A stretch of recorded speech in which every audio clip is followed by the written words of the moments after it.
Сайн уу? Энэ удаагийн хичээл Монгол улс тусаар тутамлаа алдсан гэдэг сэдвийг заахуулна.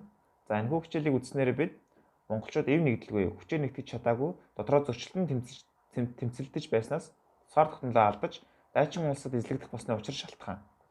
Мөн манжийн төрөөс монголчуудыг хэрхэн барьж захирсан, манжийн иргэшээлийн үеийн түүх монголчууд бидэнд ямар сургамж ухаарлал үлдээснийг тань мэдэх болно. За энэ үеийн түүхийг судлахад хэд хэдэн хүний түүхийг хамтдан судлах хэрэгтэй болдог. За тэдгээр нэг бол Лэгдэн хаан. За Лэгдэн хаан бол 17 дугаар зууны ихэнх үеийн Монголын түүхэнд гарсан төр зэргийн нэр зүтгэлтэн Чингисийн Алтан уургийн хамгийн сүүлчийн хаан байсан. Монгол улсын тусгаар тутамдыг хамгаалж үлдэхийн төлөө манжийн төрөмгөл эсрэг тууштай тэмцэн зүтгэлтэн юм аа. За түүний үйл хэрэгээс дурдвал Лэгдэн хаан манжийн анхны хаан Нурхаж Баатарт зэгтлэлгээсэн байдаг. За тэрхүү зэгтэлд юу гэж үздсэн байсан бэ гэвэл би бол 40 түмэн Монголын эзэн, харин чи бол мөрөн голын хөвөнд суух 3 түмний захирсан өчүүхэн хаан юм нэрлсэн. Түүнээс үзвэл Лэгдэн хаан бол өөрийгөө 40 түмэн Монголын буюу хуучин Монголын эзэн төгрөгийн үеийн хаадуудтай өөрийгөө дүүцүүлж үздсэн байдаг. Харин Нурхачийг бол чи бол энгийн 3 түмний захирсан манжийн зүгээр нэг жижигхэн хан гэж хэлсэн. Харин Нурхач монголчуудыг хэрхэн дүгнж байсан бэ гэвэл монголчууд энэ үйлтэй адил. Үйл хуралдвал бороо ордог, монголчууд цуглуул цэрэг болдог. Үйл сарниул бороо зогсно. Бид монголчуудын сарнихыг хүлээж чадвал тэднийг буулгаж авч чаднаа гэж хэлсэн байдаг. За энэ ч үнэхээр үнэн. Лэгдэн хаан Нурхач хоёр 2 удаа өмнө байлцсан байдаг. За энэ 2 удаагийн талд хоёуланд Нурхач ялагдсан. За тийм учраас монголчуудыг хүчээр дийлж чадахгүй. Тиймээс тэднийг сарниулж ямар нэгэн өөр аргаар нэгтгэх ёстой гэдэг бодлогыг Нурхач хаан барьж ирсэн. За Өвөр Монгол. За 1618 оноос эхлэн манж нар Монгол Мэн улсын эсрэг жил алсаагүй товтлож зарим газраа нэг эзлэх авсан. За манжийн шинэ хаан Абахай. За энэ Абахай гэдэг хаан бол Нурхач хааны дараагийн хаан байгаа. За энэ хүн 1626 оны 2 дугаар сард хорчин руу илгээсэн элчийг хороосон гэдэг шалтгаанаар захрыг товтлсон. За ингэж товтлсны дараагаар Лэгдэн хааны хаяатнараас 10,000 гэлүү хүн болон мал алдлан авсан байна. За ингээ 1632 оны 4-р сард Абахай Лэгдэн хаан бүр мөсөн гиндүүлэн зөгхөөр өөрийн биеэр цэрэг удирдан товтлсон. За энэхүү мэдээг дуулсан Лэгдэн хаан Хөхнуур тийш сухацсан байдаг. За ингэж сутгах замдаа 1634 онд Шар тал гэдэг газар цэцэг өвчнөр насцсан эцэснээр Монгол улс хаангүй Өвөр Монгол толгойлох эзэнгүй болсон байдаг. За ингэж толгойлох эзэнгүй болсон үеийг далимдуулан 1636 онд Өвөр Монголын 16 аймгийн ноёдын чуулган хийж Абахай өөрийгөө Монголын хаан хэмээн хүлээн зөвшөөрүүлснээр Өвөр Монгол манжийн иргэшэл орсон байдаг. За та бүхэн дараах таалбарыг ажиллаарай. Монголын хаан Лэгдэн манж нарыг хэрхэн үнэлж байсныг сурвалжид үндэслэн тайлбарлах.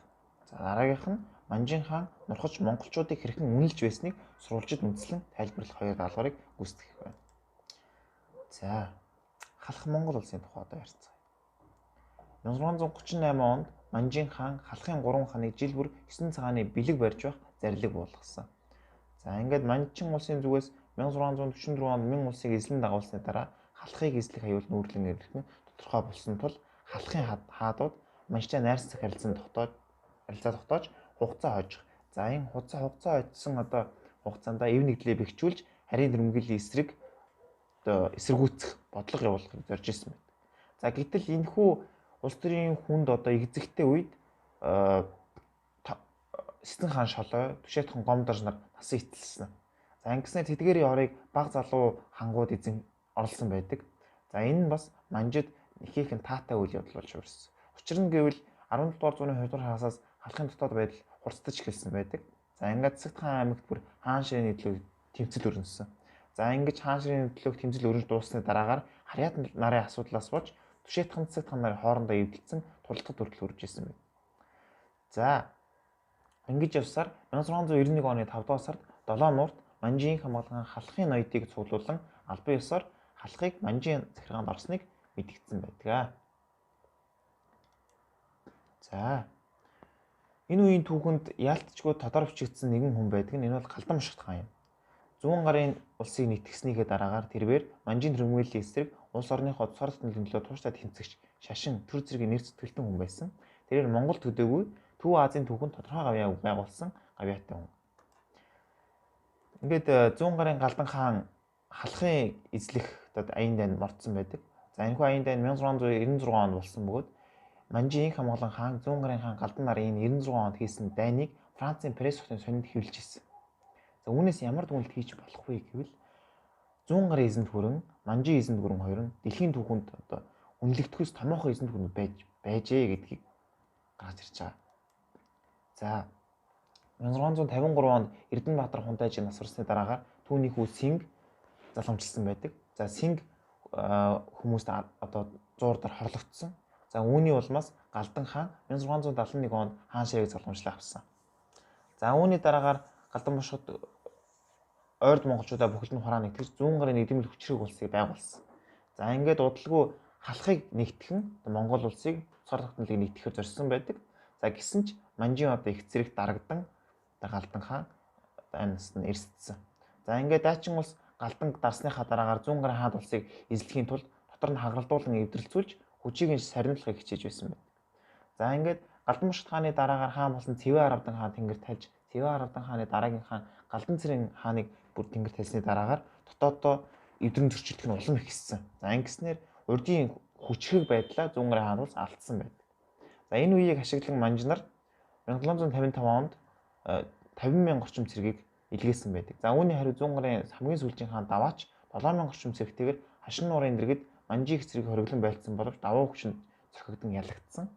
За ингээд Даваачийг Бээжинд хүргэлснээр зүүн гарын газар нутгийн Манжийн цэрэг эзлэн авсан байдаг. Гэвч үүгээр одоо зүүн гар улс мөхөөгүй бид хүн мэдж байгаа. За одоо бүгдээрээ эрдэмтэн судлаачдын үзэл бодол байр суурьтай танилццгаая. Түүхэн баримт үйл явдлуудаас үзэхэд Монгол орн Манжийн колони байсан гэх үндслэл онолын түвшинд алга байна.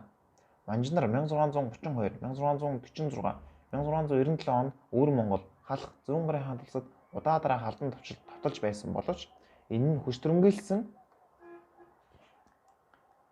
хүчтрэмгээлсэн интервенцийн гол шинж болох тасралтгүй процессыг өөртөө агуулаагүй бөгөөд Манжнар хятадын төрийн системийг уламжлан авсан боловч хятадууд өөрийн зан заншил ёс дэглэмээ тулгаж монголчуудад харин энэ бүхнийг хүчээр тулгаагүй юм гэсэн.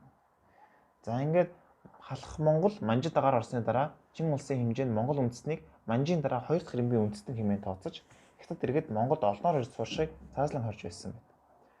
За үүнээс үзэхэд бол монголчууд бол Манчин улсын доторх улс гэсэн байр суурьтай байсныг харуулж байна тийм ээ. За 18 дугаар зууны дунд үед гарсан буслаг даргасны дараагаар буюу зүүн гарын хаант улсын буслаг гаргасны дараагаар хүн амын ихэнх хядагдсныг эс тооцвол Манжид агаар орсны дараа халахад аймаглан устгах, нүүлгэн суулгах, цөлөх, боолын хөдөлмөр эрхлүүлэх зэрэг цэвэр колоны үйл ажиллагаа явуулаагүй байна. Эдгээр шинжийг агуулсан улсыг доминион буюу хамааралт улс хэмээн тодорхойлдог. За дээрх бүгдээс үзэх юм бол халах Монгол улс нь Манжийн иргэшээлийн үеийн хамааралт улс байсан бөгөөд дотооддоо өөрсдийн асуудлыг шийдэх хэрэгтэй, өөрсдийн ёс заншлыг дагах хэрэгтэй ийм улс байсан гэдгийг харуулж байна гэж үзсэн байна. За ингээд анхаарал хандуулсан явдалд баярлалаа. Баяртай.